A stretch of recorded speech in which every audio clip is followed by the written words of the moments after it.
Bharatiya Janata party आश्रित बदनौर और ब्राह्मणों की सरेड़ी मंडल ने सामूहिक आत्मनिर्भर संकल्प अभियान कार्यशाला का आयोजन आश्रित गोकुल डेयरी पर किया। मुख्य वक्ता भाजपा जिला उपाध्यक्ष विशाल गुरुजी ने आत्मनिर्भर संकल्प अभियान और कार्यक्रम की रूपरेखा साझा की। उन्होंने कहा कि मंडल कार्यशालाओं के बाद मंडल टोली को शक्ति केंद्र, बूथ और मोहल्लों तक लेकर जाना है।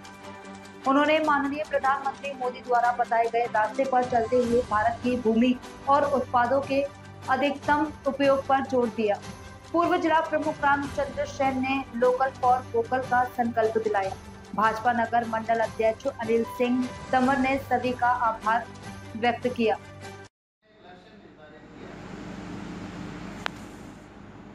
और अगर अपन भारतीय परिवेश में देखें, भारत की जो संस्कृति है उससे जुड़ते हुए अगर अपन इस आत्मनिर्भर को अपने में समाहित करें तो भारत का आत्मनिर्भर होना क्या है। विश्व की किसी भी सभ्यता में जो सबसे प्राचीन सभ्यता वो भारत की है। अब उसका बढ़ना वो आत्मनिर्भर में सिर्फ भारत के लिए नहीं, विश्व के लिए भी एक वसुदेव कुटुंबकम जो अपनी सोच है उसको दर्शाती हुई चीज है। एक छोटा सा उदाहरण आज उससे आपको स्पष्ट हो जाएगा। आत्मनिर्भर भारत, अपन ने एक वैक्सीन लागू बनाई,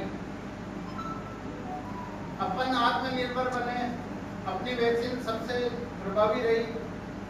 उसको अपन ने अगर अपन विश्व की सभ्यता को माने तो उसमें ये चलता कि भाई अभी बढ़िया मौका नाम कमाने, पर भारत ने उस वक्त विश्व भावना को ध्यान में रखते हुए, वसुदेव कुटुंबकम को ध्यान में रखते हुए उसको निःशुल्क उपलब्ध कराई।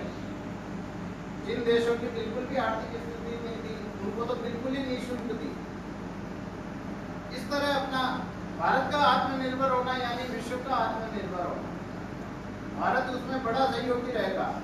एक अपनी सभ्यता की मर्यादा, अपन उससे आगे नहीं जा सकते, तो विश्व को इससे सहभागी होगा तो भारत आत्मनिर्भर बनेगा। जैसे अभी पहले बड़े देशों का था एक आयुध मंत्रालय जिसको अपन बोलते हैं रक्षा मंत्रालय, उसके अंदर अपन ने देखा कि भाई जितनी भी मिसाइलें वगैरह थी, आप अमेरिका के एक एक विमान का सुनिए, 400 करोड़ 600 करोड़ इससे कम का नहीं। F-16 चाहे चीन के M-30 ऐसे जो विमान है उन सब की, और भारत में एक अभी जो बना है वो बहुत सस्ते दामों में 50 करोड़ 80 करोड़ में अपन, तो ये और ऐसे देशों को जैसे अब ताइवान है, छोटा सा देश है, अब उसकी अपन ने अपनी ब्रह्मोस मिसाइल उसने बुक की। ठीक है, वो एक चीन के खतरे को देखते हुए उधर भी उनको अपने को सुरक्षित रखना है।